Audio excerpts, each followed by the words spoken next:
Here's what the fountain looks like after we did the concrete yesterday. A little mortar mix to make them stick.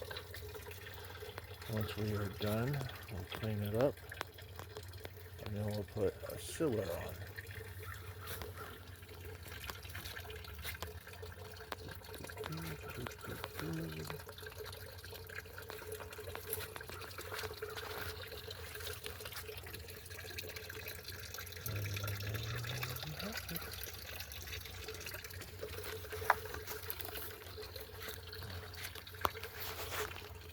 The hole right there is for the hose to come through.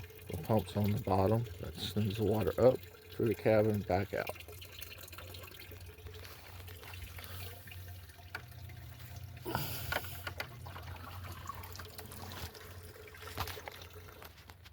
This is what we'll be using to seal it when we are done. Probably do it about 3 or 4 times to make sure it's good and sealed. It only takes 3 minutes to dry, up to 5 minutes. And there you have it. This is Comstock Landscaping, out.